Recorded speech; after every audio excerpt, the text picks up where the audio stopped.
मेरे प्यारे भारत के मूल निवासियों, बाबा साहब डॉक्टर भीमराव अंबेडकर जी की सोच की दुनिया में आपका बहुत बहुत स्वागत है। प्रश्न 2, पटल 10, खंड 27, सूत्र 8 और 9। गौतम धर्म सूत्र में कहा गया है कि यदि शूद्र किसी आर्य स्त्री से संभोग करता है तो उसकी मूत्रेंद्रिय काट दिए जाए और उसकी सारी संपत्ति जब्त कर ली जाए, और यदि उस स्त्री का कोई स्वामी है तो शूद्र को उपरोक्त दंड के पश्चात प्राण दंड दिए जाए। अध्याय 12, सूत्र 2 और 3।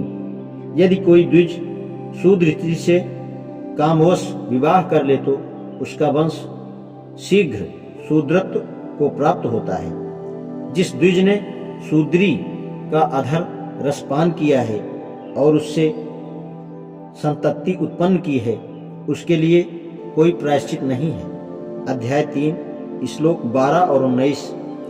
वशिष्ठ धर्मसूत्र में शूद्रों के निम्नलिखित लक्षण बताए गए हैं: द्वेष, असत्य, ब्राह्मण की निंदा, चुगली और निर्दयता। अध्याय 6, सूत्र 24। विष्णु स्मृति में कहा गया है कि ब्राह्मण का नाम मंगलकारी रखना चाहिए, क्षत्रिय का बलशाली, वैश्य का धनशाली और शूद्र का घृणा संकेतिक नाम रखना चाहिए। अध्याय 27, सूत्र 6 और 9। गौतम धर्म सूत्र में ऐसा लिखा है कि शूद्र चौथी जाति का है और एक जन्म का है। उसका धर्म है बाकी वर्णों की सेवा करना। वह उच्च जाति वालों के उतारे हुए जूते पहने तथा उच्च वर्णों के जूठे भोजन को खाकर जीवन व्यतीत करे। यदि कोई शूद्र किसी द्विज को गाली देता है अथवा मारता है तो उसका वह अंग जिससे वह गाली देता है अथवा मारता है काट देना चाहिए। यदि बैठने, सोने, वार्तालाप करने में तथा सड़क पर शूद्र द्विज की बराबरी करता है तो शारीरिक दंड का भागी होता है। अध्याय 10, सूत्र 50, 56, 59। अध्याय 12, सूत्र 1, 7।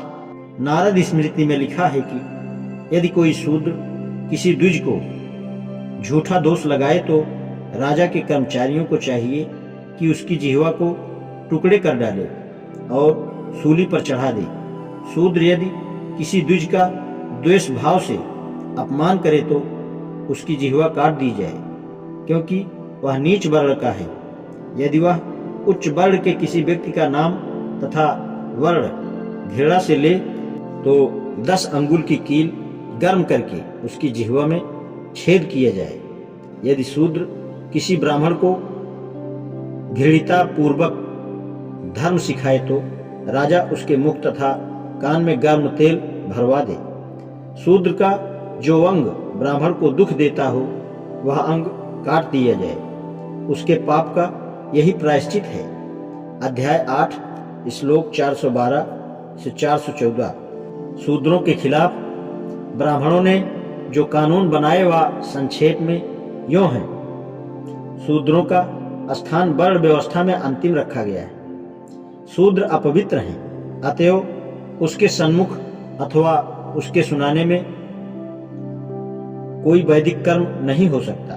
शूद्र का वह सम्मान नहीं है जो अन्य वर्णों का है। शूद्र के जीवन का कोई मूल्य नहीं है। उसका वध कोई भी बिना दंड दिए कर सकता है, और यदि कुछ देना पड़े तो अन्य 3 वर्णों की अपेक्षा बहुत कम। शूद्र को पढ़ाना नहीं चाहिए, उसे पढ़ाना पाप है तथा जुल्म है। शूद्र कोई जायदाद या संपत्ति नहीं रख सकता, और ब्राह्मण जब चाहे शूद्र की सब संपत्ति हरण कर सकता है। शूद्र को कोई राजपद प्राप्त नहीं हो सकता। शूद्र का कर्तव्य उच्च जातियों की सेवा करना है, इसी में उसकी मुक्ति है। शूद्र के साथ किसी उच्च वर्ण की शादी नहीं हो सकती। उच्च वर्ण वाला शूद्रा स्त्री को व्यभिचार के लिए रख सकता है। यदि शूद्र किसी उच्च वर्ण की स्त्री को स्पर्श करे तो उसे कठिन दंड दिया जाए।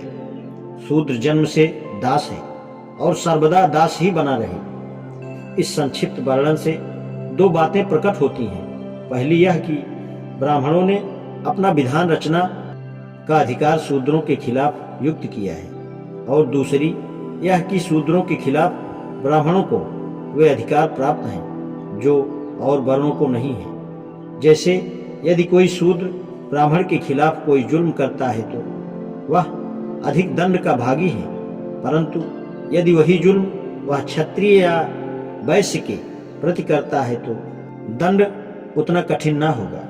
ब्राह्मण यज्ञ के लिए जब चाहे तब शूद्र की संपत्ति हरण कर सकता है।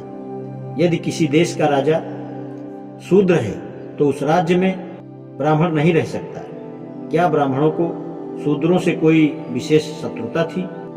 ब्राह्मणों का शूद्रों के साथ यह बर्ताव लज्जास्पद है, परंतु ब्राह्मण के ऊपर इसका कोई असर नहीं है, क्योंकि समय परंपरा से ब्राह्मण यह समझते हैं कि शूद्र इसी बर्ताव के काबिल हैं। शायद वह यह भी समझते हैं कि और देशों में भी इसी प्रकार की जातियां हैं। क्या यह बात सच है? सबसे बड़ा उदाहरण रोम का है। रोम के विधान में समाज का विभाग पैट्रिशियन और प्लीबियन में किया गया था। प्लीबियन के राजनीतिक अधिकार पैट्रिशियन से बहुत कम थे, परंतु रोम के विधान में दो विशेषताएं थीं। पहली यह कि जो कुछ कानून था वह सब पैट्रिशियन के लिए था, और दूसरी यह कि प्लीबियन की स्थिति और अधिकार बदले जा सकते हैं। धीरे धीरे प्लीबियन तथा पैट्रिशियन का भेद मिटने लगा। सन 287 ईस्वी तक यह भेदभाव सर्वथा मिट गया। ब्राह्मण विधान में ब्राह्मणों के लिए खास पक्षपात है। त्रैवर्णिक में भी ब्राह्मणों के अधिकार क्षत्रियों तथा वैश्यों से अधिक हैं। शूद्र तो नीच ठहराए ही गए थे, परंतु ब्राह्मणों ने उनकी नीचता सर्वदा के लिए दृढ़ कर दी थी। शूद्र उच्चता को प्राप्त ही नहीं हो सकता। इससे बड़ा अन्याय क्या है कि शूद्र जबरदस्ती नीच ठहराए गए और ब्राह्मणों का शिकार सर्वदा के लिए कर दिए गए, ताकि शूद्र सर्वदा पददलित रहें और कभी भी उठने न पाए। आज इतना ही, शेष कल। धन्यवाद।